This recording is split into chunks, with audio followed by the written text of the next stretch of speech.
그 데이터를 아웃소싱, 이제 외부에 내 데이터를 유지하려고 합니다. 근데 여러 가지 걱정이 있어요. 그래서 데이터를 이제 암호화해서 유지하고 싶은 그런 니드가 있고요. 그 다음에 그 외부에 유지된 데이터들이 조작되거나 변경되거나 하는 것을 원치 않습니다. 그것을 해줄 수 있는 그 암호 기술들을 몇 가지 살펴보겠습니다. 첫 번째로 살펴볼 것이 프록시 재암호화 기법입니다. 그래서 프록시 재암호화 기법은 한 사용자의 개인키로 복호할 수 있는 암호화된 데이터를 프록시가 다른 사용자의 개인키로 복호할 수 있도록 변환해 주는 것을 말합니다. 즉, 프록시가 있는데요.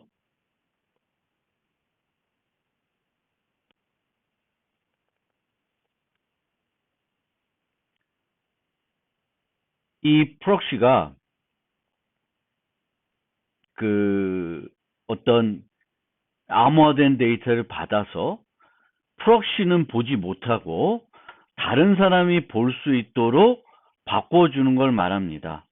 따라서 위에 있는 그림처럼 프록시가 B와 공유된 대칭키를 가지고 있고 또 A와 공유된 대칭키를 가지고 있어서 B가 그 암호화된 KBS로 암호화된 데이터를 그 중간 서버가 풀어서 다시 암호화하는 그런 형태는 프록시 재암호화라고 하지 않습니다. 이것은 프록시가 그 데이터 내용을 볼 수 있기 때문이 그렇습니다. 그래서 우리가 말하는 프록시 재암호화는 밑에 있는 것처럼 공개키로 암호화된 데이터 플러스 KB로 암호화된 데이터예요. 그래서 B는 자기 자신의 공개키로 데이터를 암호하게 됩니다. 그러면 원래 이 데이터는 B만 풀어볼 수 있습니다. 그런데 그 데이터를 프록시한테 전달하고 이 B가 다른 사용자한테 다른 사용자로 키로 암호화된 그 암호문으로 바꿀 수 있는 재암호화 키를 주게 됩니다. 그것이 IKBA이고요. 이 IKBA를 프록시가 갖고 있으면 프록시는 그 IKBA를 가지고 B에 암호화된 데이터를 풀어주는 거예요. 풀어주는 게 아니라 변환시켜 줍니다. 변환시켜서 A의 공개키로 암호화된 데이터로 바꿔주는 거예요. 그 과정에서 프록시는 메시지 M을 볼 수 없게 되는 것이 프록시 재암호화이고요. 프록시는 아무런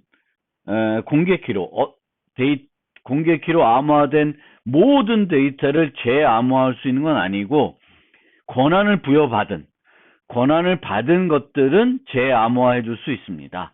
그 권한을 받는 형태가 뭐냐면은 그 필요한 re-encryption 키를 받는 거예요. 누구로부터? 예를 들면 플러스 KB로 암호화된 데이터를 재암호화하기 위해서는 B로부터 재암호화 키를 받아야 됩니다. 그런 형태를 우리가 프록시 재암호화라고 합니다. 그러면 이 프록시 암호화 기법을 우리가 그 클라우드 컴퓨팅, 데이터 아웃소싱에 어떻게 활용할 수 있는지 한번 생각을 해보겠습니다. 그 전에 우리가 지난 노트에서 살펴봤던 것이 다자간 키 확립 프로토콜이었습니다. 그룹키 프로토콜이고 이 그룹키와 관련해서 프록시 암호화를 어떻게 활용할 수 있는지도 한번 먼저 생각을 해보겠습니다. 그것을 통해서 우리가 데이터 아웃소싱에서 프록시 재암호화가 어떤 역할을 할 수 있는지 우리가 알 수 있게 됩니다. 그래서 동일한 데이터를 여러 사용자한테 비밀로 전송하고 싶다. 그러면 우리가 이때 하고 싶은 이걸 하기 위해서 우리가 사용할 수 있는 기법은 첫 번째, 지난 시간에 지난 10장이죠. 다자간 키 확립 프로토콜을 살펴봤던 그룹 키 프로토콜을 사용하는 겁니다. 비교적 초기 설정 비용이 고가이지만 오랫동안 전반 후반의 안전성을 제공하고 싶으면 가장 효과적인 방법입니다. 그런데 이런 N명에게 비밀로 전송하고 싶을 때 우리는 프록시 재암호화 기법, 프록시 암호화 기법을 사용할 수 있습니다. 어떻게 하냐면 전송자는 한 번만 암호화를 합니다. 이때 무슨 키로 암호하냐? 자기 자신의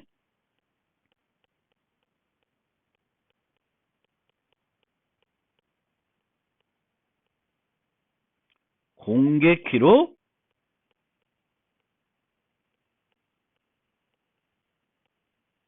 암호화를 합니다. 암호화를 하고 그 다음에 이 암호화된 데이터를 프록시한테 전달합니다. 그러면 프록시는 나머지 이제 N명한테 전달해야 되니까 이 암호문을 재암호화해서 N번 재암호화해서 각 사용자한테 전달하게 됩니다. 이 과정에서 프록시는 데이터를 볼 수 없습니다. 하지만 프록시가 해야 될 일은 N번의 재암호화를 해야 돼요. 비용이 좀 들죠. 그리고 이 N번의 재암호화를 하기 위해서는 N개의 재암호 키가 생성돼야 되고 프록시에게 전달돼야 합니다. 그리고 프록시는 이들을 유지해야 됩니다. 하지만 메시지를 매번 보낼 때마다 재암호화 키를 줘야 되는 건 아니에요. 재암호화 키를 줘야 되는 건 아니고 한 번 주면 그 다음부터 또 줄 이유는 없습니다. 그래서 요것도 어떻게 보면 초기 설정 비용이다 라고 생각하시면 돼요. 그런데 이렇게 했을 때 문제점은 뭐냐? 문제점. 방법 2의 문제점은 뭐냐? 첫 번째 문제점은 비용입니다. 프록시에 비용이 많이 들어요. 두 번째, 신뢰를 담보로 해야 됩니다. 무슨 신뢰냐? 이 전송자는 처음에는 A, B, C한테만 보내고 싶어요. 요 메시지를. 그러면 A와 B와 C로 재암호할 수 있는 재암호 키를 프록시한테 제공했을 것입니다. 그 다음에는 이 사용자는 B, C, D한테 보내고 싶어요. 그럼 D의 재암호 키를 또 줬겠죠. 그런데 요 메시지에 대해서 전송자의 공개 키로 암호화되어 있으니까 프록시는 A에게도 줄 수 있는 문제점이 있습니다. 이 프록시는 플러스 KB로, 그러니까 전송자가 뭐라고 할까요? 2라고 합시다. 전송자는 2 사용자면 플러스 K2로 암호화된 데이터를 처음에는 A, B, C로 바꿀 수 있지만 그 다음에는 이제 하나 더 받아서 D까지 바꿀 수 있어요. 그런데 두 번째 메시지는 B와 C와 D에게만 줘야 되는 건데 A에게도 줄 수 있는 문제점이 있습니다. 이제 신뢰 문제가 있고요. 아직 다음에 살펴볼 건데 속성 기반 암호 기법을 사용해서도 전달할 수 있습니다. 그것은 이제 슬라이드 15 가서 요 세 개를 또다시 한번 비교를 해보시면 좋을 것 같습니다. 그러면 이 프록시 재암호화 요구사항 요거 먼저 설명드리고 다시 프록시 재암호화 요구사항으로 돌아오겠습니다. 자, 그러면 프록시 재암호화라는 것을 또는 프록시 암호화, 프록시 재암호화, 프록시 리인크립션, 재암호화라는 것을 데이터 아웃소싱과 관련해서 어떤 문제를 해결할 수 있냐면 공유 문제를 해결하는데 사용할 수 있을 것 같습니다. 자, 우리가 데이터를 암호화하는데 외부 유저에서 데이터를 암호화하면서 유지를 해요. 그래서 파일이 있으면 파일을 암호화합니다. 그리고 그 K를 A라고 합시다. A 사용자의 공개 키로 암호화해서 유지할 수 있습니다. 그리고 이게 파일 1이면 K1으로 했다고 칩시다. 그러면 또 파일 2가 있으면 파일 2는 K2로 암호하고 K2를 플러스 KA로 이제 암호화하는 거예요. 그럼 이렇게 A는 자기의 외부에 클라우드에 유지를 합니다. 그런데 이 A는 F1을 B와 C와 공유하고 싶어요. 그러면 이 A는 RK AB 그리고 RK AC를 프록시, 즉 여기서는 이 프록시 재암호할 사람은 아웃소싱하는 서버가 프록시 역할을 해줘야 되겠죠. 물론 다른 사람이 역할을 할 수도 있어요. 별도 역할을 할 수 있습니다. 그러니까 클라우드 따로, 프록시 따로 제공할 수 있습니다. 그럼 내가 보내라 그러면 이렇게 가고 여기로는 요 데이터만 전달되고 프록시가 재암호를 할 수도 있죠. 근데 어쨌든 간에 이렇게 이루어지게 되면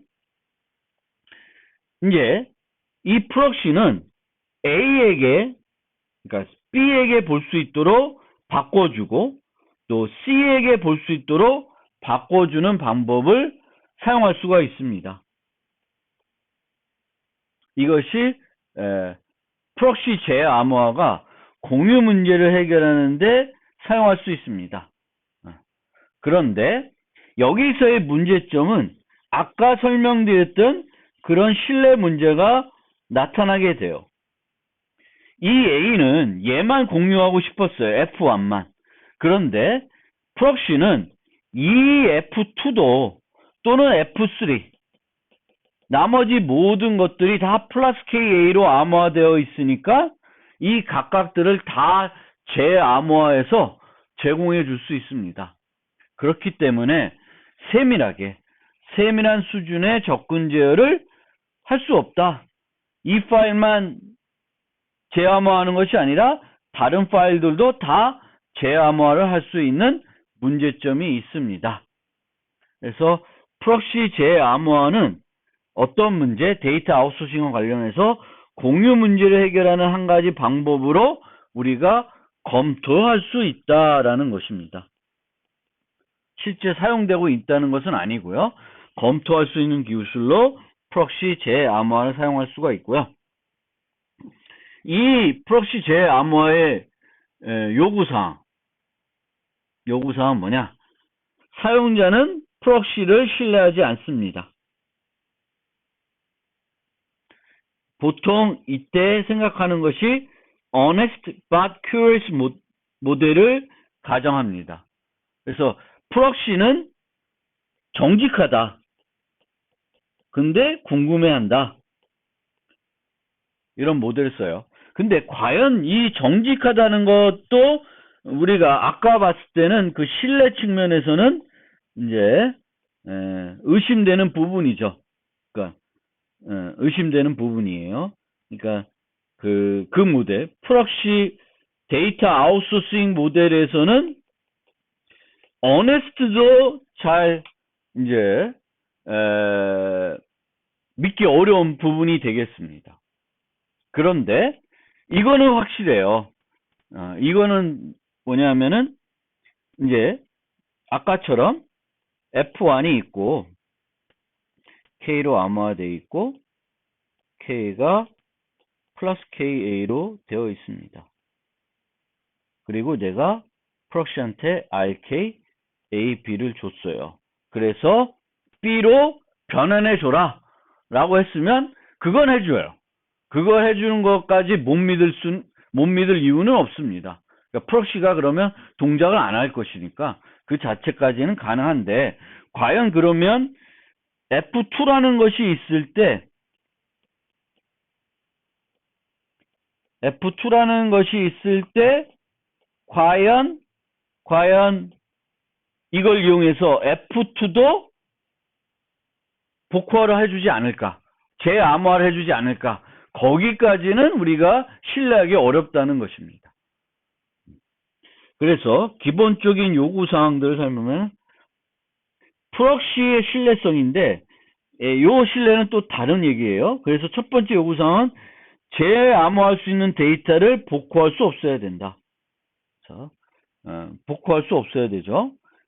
얘는 이 F1들을, F2들을 프록시는 볼 수 없어야 돼요. 그리고 프록시의 권한 제한, 프록시의 권한이 부여된 재암호만 할 수 있어야 됩니다. 즉, 이 얘기는 내가 RK AC를 안 줬으면 C로 재암호를 못해요. 그래서 권한 제한을, 그런 의미에서의 권한 제한이고요. 즉, 재암호화 키를 만들어주지 않으면 그 해당 재암호화는 가능하지 않다. 공모와 안전성. 사용자 공모 또는 사용자 프록시 간 공모를 통해 불법적인 복호화가 가능하지 않아야 된다라는 거예요.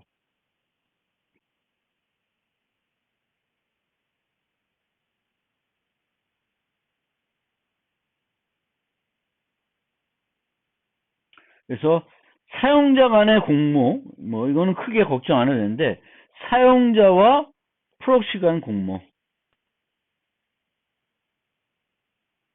통해서 볼 수 없는 데이터를 볼 수 있게 하면 안 된다는 거예요. 물론 이 경우에도 보면 이제 뭐 이런 거는 어쩔 수 없어요. 이렇게 되어 있으면 내 자체가 요걸 줬어요. A가. 그러면 B는 한테는 F1이 공개가 되는 거고, F1이 다시 그 데이터를 서버한테 줘버려. 그런 거는 뭐 어떤 기술 써도 막을 수는 없습니다. 그래서 그런 거를 여기서 염두에 두는 건 아니고요.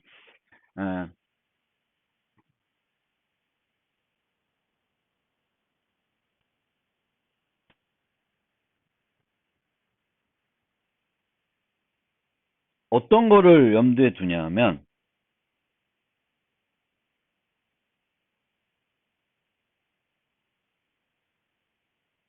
자, 이 뒤에, 여기서 다시 써서,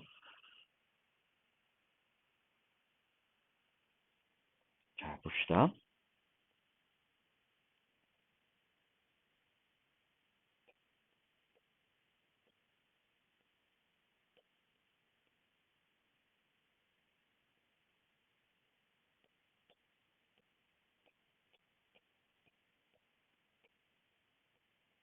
요 상태에서는 A만 볼 수 있고, 프록시도 못 봐요. 1 상태에서는 A만 볼 수 있고, 프록시도 못 봅니다.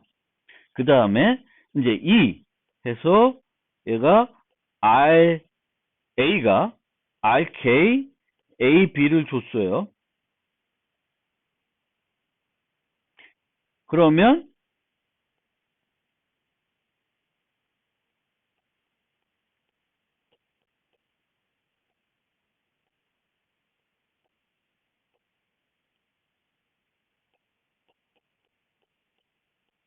요것만 있는 건 아니고, 요걸 이용해서 프록시는 원래 권한을 줬으니까 요거를 플러스 KB로 바꿀 수 있습니다. 그런데 이때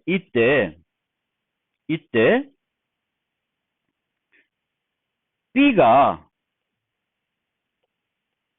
다른 이유에서 RK, BC를 줬어요.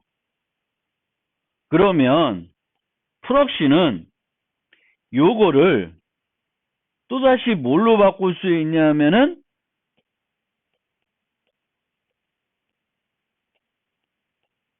KC로 바꿀 수가 있게 됩니다. 즉, 만약 B가 공모하는 차원에서 요거를 프록시한테 제공했다 그러면 A는 원치 않은 데이터를 C한테는 보여주고 싶지 않았는데 프록시와 B 간의 공모를 통해서 C까지 볼 수 있게 된 거예요. 물론 이 경우에도 보면 예를 했기 때문에 F1은 B가 보는 거고 그럼 B는 그냥 F1은 C한테 줘도 되는 거죠. 그렇죠? 그런 문제는 그거는 뭐 어쩔 수가 없는 문제이고요. 의도하지 않게 B는 이거를 이렇게 추이적으로 A에서 B로 가는 걸 부여했고 B는 또 C로 가는 걸 부여했다고 해서 프록시가 A에서 C로 가는 걸 만들 수 있으면 안 된다는 거예요. 그것이 어떤 의미에서 공모도 되고 여기서 얘기하는 비추이성이라는 개념도 돼요. 그러니까 여기 추가 요구사항들 보면 앨리스에서 밥으로 제암화 권한이 있어도 자동으로 밥에서 앨리스로 제어 권한은 위임되지 않는다라는 거고요. 비추이성이라는 거는 스스로 제암화 권한을 위임받을 수 없어야 된다. 특히 앨리스에서 법으로 제암화키, 밥에서 캐럴로 제암화키를 프록시가 보유하고 있어도 앨리스에서 캐럴로 제암화키를 만들 수 없어야 됩니다. 비전이성. 프록시는 사용자들과 공모하여도 위임받을 권한을 위임받을 수 없어야 된다. 앨리스의 법으로 제어키, 밥의 개인키, 캐롤의 공개키가 있다 하더라도 앨리스에서 캐롤로 제어키를 생성할 수 없어야 됩니다. 요거는 요거랑 또 다른 거예요. 요거랑 또 다른 겁니다. 그래서 요게 비전이성이 아까 얘기한 공모 문제에서 많이 생각되는 문제예요. 비상호작용은 앨리스가 밥을 위한 제한키 생성을 할 때에는 실내 서버와 어떤 형태로 사용자도 필요 없어야 된다. 이건 뭐냐면은 제암호키는 앨리스가 혼자 그냥 만들 수 있어야 된다라는 겁니다. 그래서 이런 요구사항을 다 갖추도록 만들어야 되는데 이게 어려운 점이 요 두 개예요. 이런 것들이 좀 어렵습니다. 그래서 그걸 위해서 이제 그 해결책으로 이제 등장한 것이 두 가지, 그러니까 그 암호하는 방식을 L1, L2 두 가지 방식을 쓰는 거예요. 재암호화 가능하지 않은 알고리즘 L1, 재암호화 가능한 암호 알고리즘 L2를 함께 사용하는 거예요. 그래서 L2 암호화로 재암호화하면은 L1 암호화 되도록 설계하는 겁니다. 그러니까 아까처럼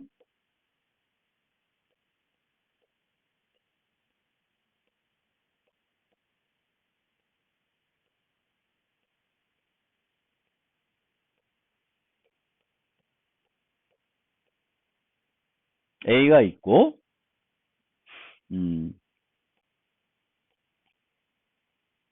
IK, A, B가 있으면 요거를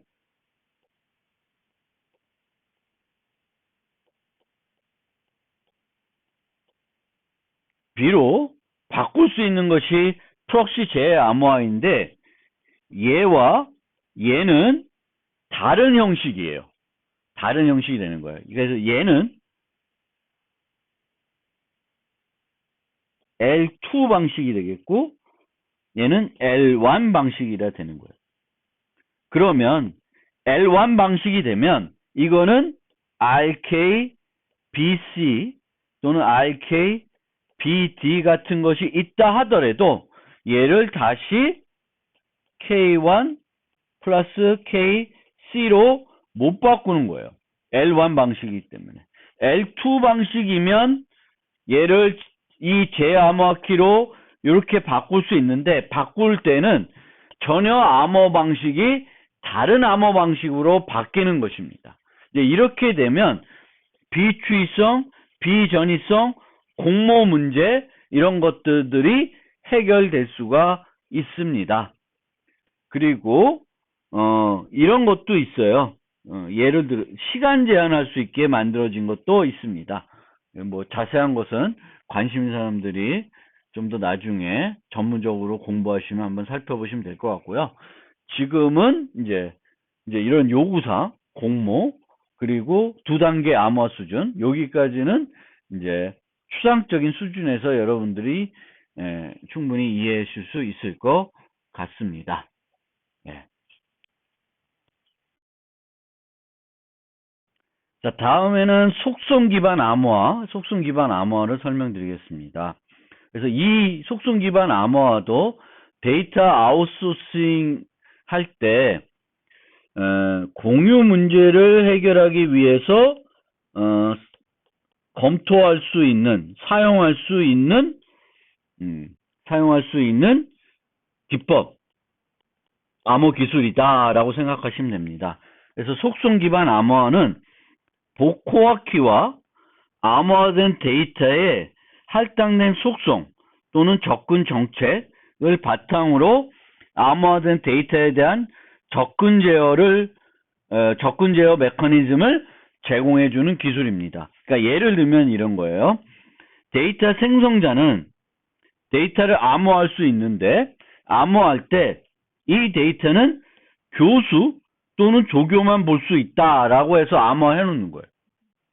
그리고 이 키 발급 서버들은 학생들한테 발급하는 키들, 조교한테 발급하는 키가 있고 교수한테 발급하는 키가 있는데 교수면 이걸 풀 수 있고 조교면 풀 수 있는데 학생은 그 암호화된 데이터를 보더라도 획득하더라도 풀 수 없게 해주는 그런 기술이 되겠습니다. 그래서 그 암호화하는 데이터와 암호화할 때 어떤 속성을 또는 접근 정책을 부여할 수도 있고 요 키에도 어떤 정책을 부여할 수도 있습니다. 이렇게 하는 것을 속성 기반 암호화라고 합니다. 그러면 이런 형태로 해서 우리가 키를 발급해 주면 공유 문제를 할 수가 있죠. 그렇죠? 또 아까도 언급했듯이 그룹키 차원에서도 내가 암호화할 때 교수만 볼 수 있게 암호화한 다음에 모든 교수한테 전달하면 교수들은 다 풀어볼 수 있겠죠. 이게 또 그룹키 역할까지 할 수 있습니다. 그래서 이 속성 기반 암호화는 다자간 통신에도 활용할 수 있고요.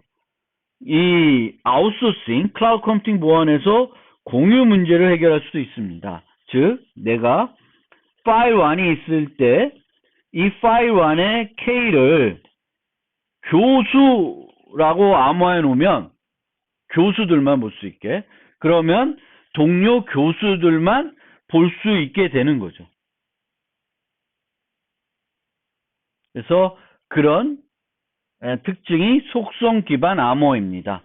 그래서 이 기법의 장점은 데이터 생성자가 서버에 의존하지 않고 접근 제어 정책을 결정할 수 있습니다. 그러니까 이 데이터를 암호화할 때 내가 그 결정할 수 있어요.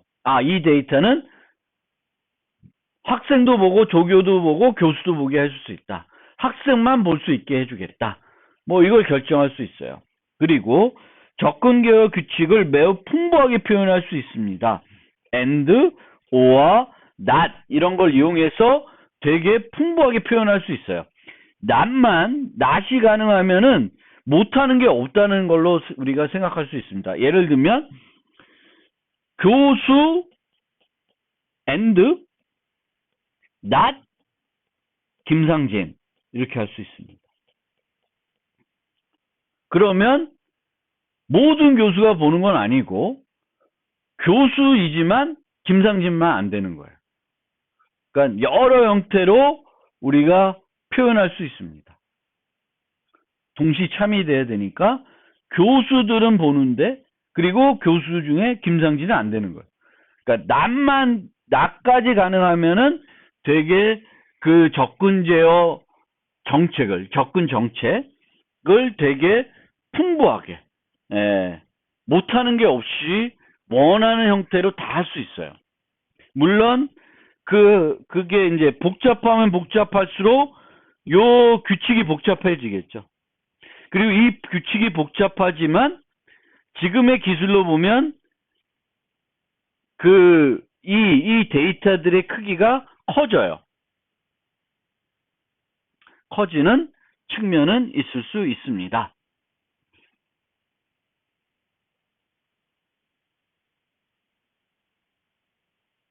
그래서 아까 얘기한 것처럼 공유 문제, 신뢰 문제를 완화할 수 있고요. 그런데 여기서 이제 생각해 봐야 될 지점은 하나 있습니다.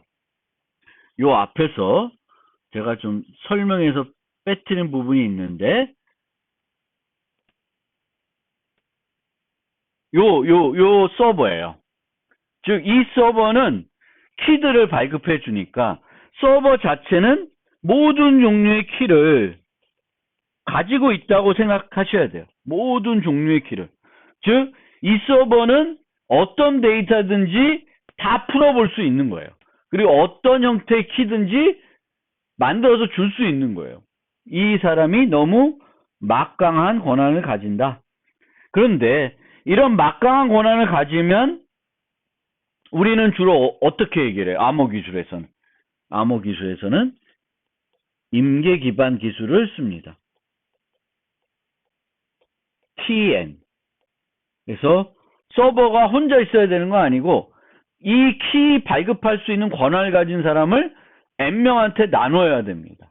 그리고 이 T명이, 그 중에 T명이 어그리 해야지만 이런 키들을 발급하게 해줘야 됩니다.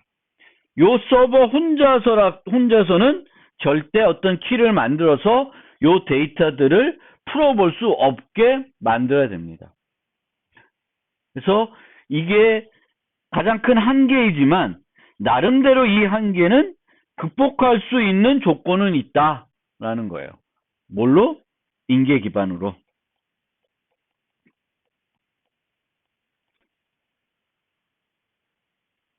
속성 기반 암호화는 기본적으로 그 2장에 살펴봤던 신원 기반 시스템에 의존하고 있습니다. 많은 경우. 그리고 이 신원 기반에서는 프라이빗 키를 누가 발급해요?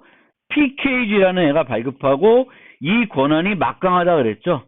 비슷한 문제가 여기도 있습니다. 그리고 또 하나 속성 기반에서 해결해야 될 문제가 공모 문제예요. 공모 문제. 그러니까 아까처럼 A and B예요. 그러면 A 권한을 가지고 있는 사람은 만 못 보고 B 권한을 가진 사람은 못 봐요. A와 B 권한을 다 가지고 있어야지만 볼 수 있는데 한 명은 A 권한을 갖고 있고 한 명은 B 권한을 가지면 이 둘이 공모하면 볼 수 있다. 그러면 안 되는 거예요. 그 다음에 철회 문제를 해결해야 돼요. 사용자로부터 또는 암호화된 문서로부터 속성을 철회할 수 있어야 됩니다. 근데 암호화된 문서부터 속성 철회는 실제 그 데이터를 철회한다기보다는 삭제해버리고 새로 만드는 게 빠릅니다. 요 속성 철회는 새로 하는 거. 근데 사용자부터 속성을 철회하는 거는 이거는 간단한 문제가 아니에요. 이게 효과적으로 할 수 있어야 됩니다. 우리가 그룹키에서도 전반 후방 안전성이 있었죠. 그 그룹에서 사용자가 탈퇴하면은 더 이상 그 사용자는 데이터를 볼 수 없어야 됩니다. 그래서 그룹키를 바꾸는 거예요. 그래서 이 경우도 사용자부터 권한을 바꾸려 그러면 뭔가 뺏어와야 되는데 그건 쉽지 않고요. 키를 바꿔야 되고 그러면 키를 바꿔야 되면은 권한을 갖고 있던 여러 사용자들에게 또 접근해서 키를 갱신해야 되는 여러 문제들이 생깁니다. 그래서 이 철회 문제를 어떻게 효과적으로 해결하냐가 또 이 속성 기반 암호화의 중요한 숙제가 되겠습니다.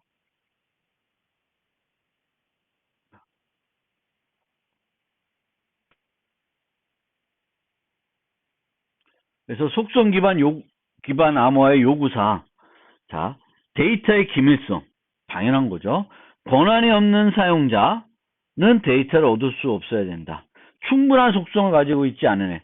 아까 말한 것처럼 A and B면 A 권한만 갖고 있는 사용자는 볼 수 없어야 됩니다. 공모에 대한 저항성이 있어야 되겠고요. 앨리스와 밥이 각각 A, B 속성, B, C 속성을 갖고 있다고 해서 A, C 속성이 필요한 데이터를 얻을 수 없어야 됩니다. 전반의 안전성, 특정 속성이 철회된 사용자는 속성이 철회된 이후에는 해당 속성이 필요한 데이터를 얻을 수 없어야 됩니다. 후반의 안전성, 새 속성 얻은 사용자가 현재 권한으로 접근할 수 있었던 이전 데이터를 얻을 수 없어야 된다. 근데 이거는 꼭 많이 요구되는 그런 요구사항은 아닙니다. 그래서 속성 기반에서는 후방의 안전성은 많이 고려를 안 해요. 물론 제공할 수 있으면 좋겠지만 많이 고려 안 합니다. 그래서 요 세 가지는 꼭 제공돼야 된다라고 되어 있습니다. 그리고 요게 잘 되려면 철회 문제가 효율적이고 확장성이 있어야 됩니다.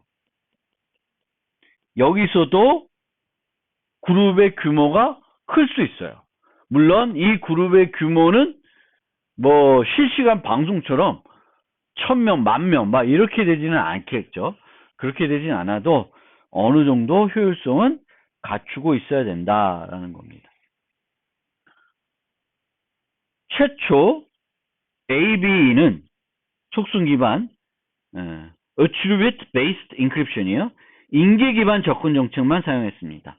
그래서 얘를 하려면 5개 이상 갖고 있어야 돼. 그래서 3개 갖고 있는 사람 안 돼.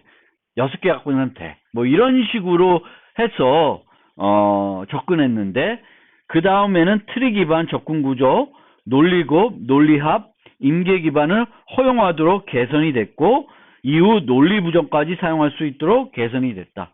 그래서 not까지 되면 못하는 게 없다 그랬죠. 이게 골이었는데 이 골까지는 어느 정도 제시되고 있다라는 거예요. 속성 기반 암호화는 크게 두 종류가 있습니다. 그래서 암호문 정책 속성 기반 암호화가 있고 키 정책 속성 기반 암호화가 있습니다. 그래서 암호문 정책에서는 각 암호문은 접근 구조와 연관이 되고 각 복호화 키는 속성들과 연관이 됩니다. 그리고 키 정책에서는 각 암호문은 속성들과 연관이 되고 복호화 키는 접근 구조와 연관이 됩니다. 이제 거꾸로죠. 그래서 암호문 정책 속성 기반에서는 각 사용자는 속성을 가지고 있으며 이 속성들에 해당하는 키를 받아서 쓰게 되고요. 여기서는 그러니까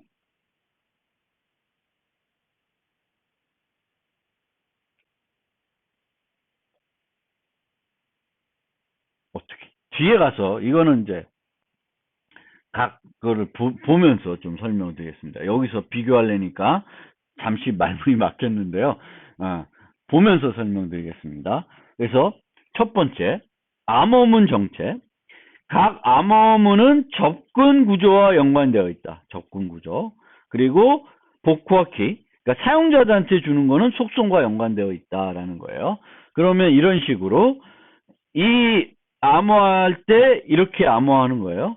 내가 요 암호화는 요런 정책으로 요런 속성 요런 것들이 요런 어떤 요런 그 정책을 맞는 애들만 볼 수 있게 하고 싶은 거예요. 그래서 여기 보시면 정책이 속성이 컴퓨터 공학 앤드 교수, 컴퓨터 공학 앤드 조교예요. 그러면 컴퓨터 공학 교수는 볼 수 있고 컴퓨터 공학 조교도 볼 수 있는데 학생이나 다른 과 조교나 교수는 볼 수 없습니다. 그리고 키 발급 서버는 각 사용자한테 발급하는데 요 사용자한테 저 같은 경우에는 컴퓨터 공학이라는 소속을 주고 교수라는 속성의 키를 주게 됩니다. 그러면 저는 요 데이터를 볼 수 있습니다. 그래서 암호문의 크기는 단말수에 비례합니다. 그러니까 정책이 복잡하면 복잡할수록 암호문의 크기는 커집니다. 근데 이 경우도 데이터 자체를 암호한다기보다는 키를 이 속성 기반 암호화로 암호화한다고 생각하시면 되겠습니다. 데이터가 아니라 복구할 수 있는 권한을 문서를 암호할 때 결정할 수 있습니다.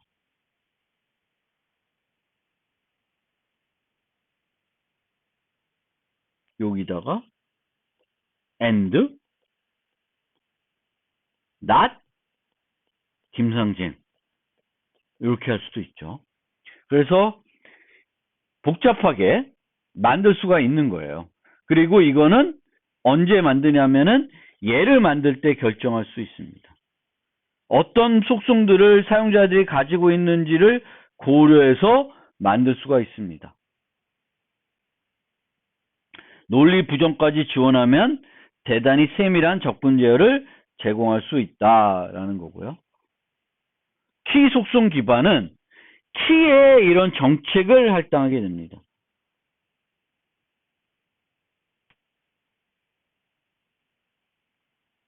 그래서 이 사용자는 밥이고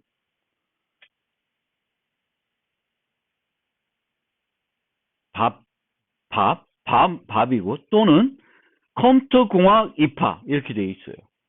그러니까 이 사용자는 밥이니까 밥이라는 권한을 부여받은 데이터든 다 볼 수 있고 또는 컴퓨터 공학이고 입학인 자료들은 다 볼 수 있습니다. 그러면 암호할 때는 이 각각에다가 속성들을 가지고 암호를 합니다.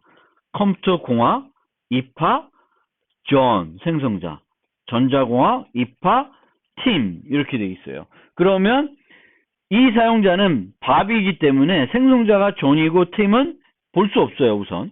그런데 요거는 볼 수 있죠. 그래서 컴퓨터공학 입학이니까 이 자료는 볼 수 있는데 이 자료는 입학이더라도 전자공학이니까 볼 수 없습니다.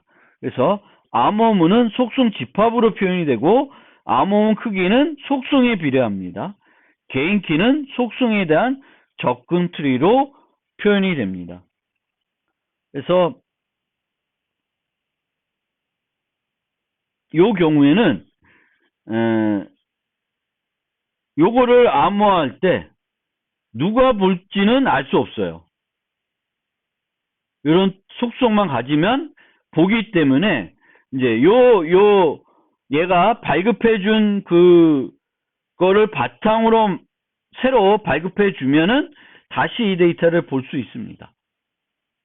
그런데 이 경우에는 기존 사용자를 바탕으로 요 데이터를 암호할 때 누가 볼 수 있는지를 좀 더 요 암호하는 시점에서 제한하는 것이 암호문 정책 속성 기반이 좀 더 유리합니다.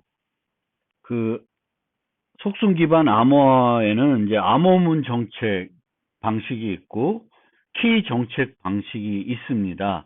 근데 이 두 가지를 제가 비교하다가 약간 설명이 꼬이고 있는데요. 명확하게 제가 설명을 그 두 개의 차이를 장단점을 명확하게 비교는 못할 것 같습니다. 그래서 여러분들이 어떻게 이해해 주시면 좋겠냐면 암호문 정책은 암호할 때 그 정책을 거기다가 정책을 기반으로 암호하는 거고 사용자들은 속성들에 해당되는 키들을 받게 됩니다. 그리고 키 정책은 암호하는 문서들에는 속성들이 할당이 되고 사용자한테 발급하는 키에 정책이 할당되는 그런 형태가 됩니다. 그러니까 서로 반대되는 거죠. 반대되는 건데 암호문 정책 방식이 좀 더 직관적인 방법이라고 보여집니다. 우리가 이해하기로는 이 문서는 이런 특징, 이런 특징을 만족하는 사람들이 봐야 한다 라고 표현하는 형태가 되겠고요. 이 경우에는 이런 속성들을 가진 사람들이 봐야 된다라는 거예요. 그래서 이게 좀 더 암호화하는 데이터 입장에서는 풍부한 방식이 된다. 표현, 세밀한 접근 제어. 이 세밀한 접근 제어라는 측면에서는 얘가 좀 더 좋은 방법이다 라는 거고요. 특히 이 방법에서는 한 가지 문제점이 있는데, 그 문제점이 뭐냐면은 이 속성들 간의 관계가 나타나지 않습니다.